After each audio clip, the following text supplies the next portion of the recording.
Hi friends, you're watching movie reviews with Raghuram. Monica, my darling, is available on Netflix. Do watch this. Don't miss it. A thorough entertainment package. Thrills, chills, suspense, mystery, good music, good performances, good humor, a murder mystery, investigation, and lot more things, friends. You will not be disappointed watching this particular movie. It is a different type of movie, a different feel movie, a different type of entertainment. If you want to watch a different movie which entertains you to the core and also gives you some moments of thrills and chills and keeps you intrigued and engaged throughout the length of the movie, watch Monica, Oh My Darling on Netflix. It is a neo-noir crime comedy thriller. After knowing what genre it is, you can pick the movie if you need to watch, or else you can just ignore, because these are the movies which are not made for everybody. There are specialized audience for these movies, people who love watching neo-noirs. But if you are open to all kinds of movies, definitely this is a worthy watch, a binge watch movie on Netflix. The story of Monica, Oh My Darling has been adapted from a 1989 Japanese novel. The title of the novel is Heart of Brutus by Kigo Higashino. Well, forget the novel, come back to the movie. So Monica, Oh My Darling is the story of Monica, who is blackmailing three guys. And those three guys plan to kill her. One person would kill her, the second person would transport her, and the third person would dispose her dead body. So this is basically the plan.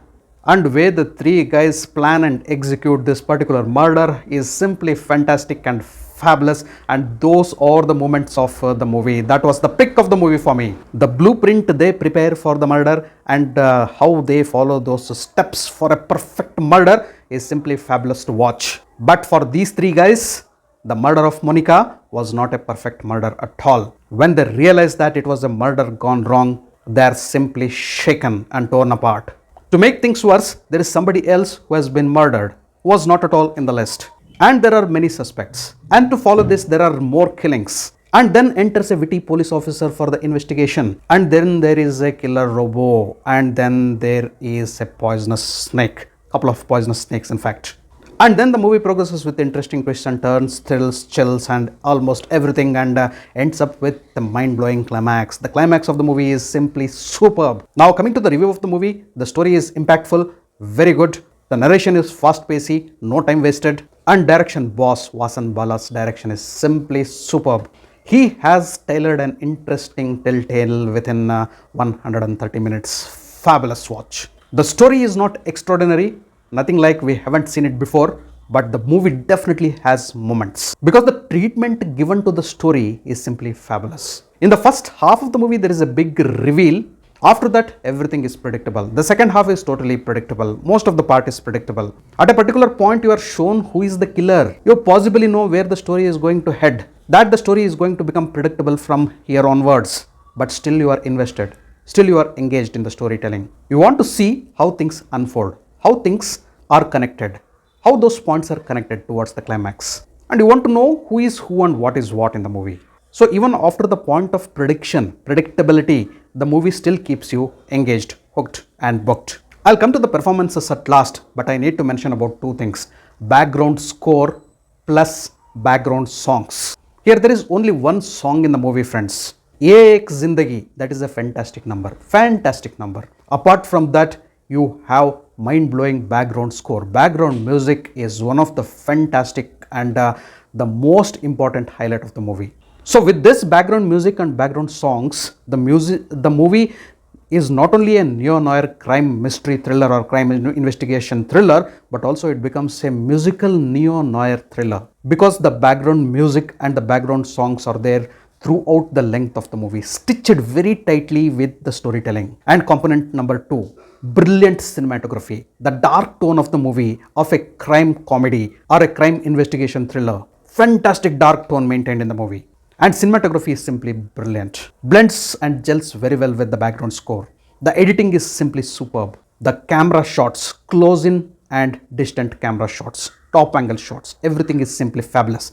Masterpiece blend of cinematography and background music. That is the greatest engaging factor in the movie. Even when the story looks little bit ordinary and off pace and offbeat, and it is going very in a slow pace also somewhere in between, in the middle, it is these songs which are playing in the backdrop and also the cinematography, wonderful cinematography, which keeps you engaged in the movie, invested in the movie. And this music and cinematography transports you to the 1980s era, to those nostalgic thrillers. So this movie can be considered as a tribute to those 1970s, 80s thrillers, though that story has not been set in that particular era. Still, the movie manages to transport you to that particular era because of those songs playing in the backdrop, the music and the cinematography. Last but not the least, performances. Rajkummar Rao has given a wonderful performance. It is nothing like we haven't seen Rajkummar Rao in these characters before, the dark characters. He has a wonderful blend of good expressions and that humor he imparts in his role. The role has been tailor-made for Rajkummar Rao, and he has gone into the skin of the character and given a wonderful performance. His dialogues are witty and offer to a plenty of humor in the movie.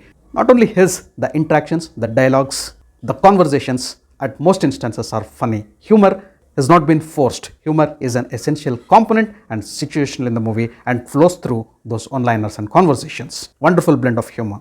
Huma Qureshi, Sikandar Kher and Bhagavati Perumal have also given good performances. Short roles but good performances. Zain Meri Khan and Sukant Goyal also have important roles in the movie. The screenplay is so good, friends, that each and every small character in the movie also looks interesting. You are invested in each and every character of the movie. You have cameos of Radhika Madan and Abhimanyu Dasani for few seconds in the movie, and you know why. Akansha Ranjan Kapoor also needs a mention here. Her role is also good.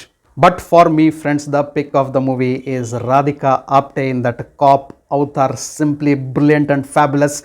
The acting she has done and the accent she has got for her role is simply fabulous. Felt very happy and enjoyed Radhika Apte's character. She also adds humor to her role and she has very good one-liners. Her attire is good, her body language is good, her expressions are fabulous. She is investigating, playing carom, mocking at people, throwing those funny one-liners, simply fabulous. There is some strong relationship between Netflix and Radhika Apte. Brilliant role by Radhika Apte, watch out for her. Writer Yogesh Chandekar, yes, he needs a special mention. Hats off, sir, brilliant writing. How can I finish off my review without telling hats off to Achint Tucker, who has done a fabulous job in composing the music of the movie. The heart and soul of Monica, oh my darling. Finally, for me, Monica, oh my darling, was a very engaging watch for me, friends. A very good tribute to neo-noir genre. On my scoreboard, I'll be liberal enough to go with 9 out of 10 for Monica, oh my darling. Thanks for watching my video. If you loved my video, kindly like, share and subscribe to my channel. I'll catch up with you all in my next video with yet another movie review. Until then, do take care. Goodbye. Namaste.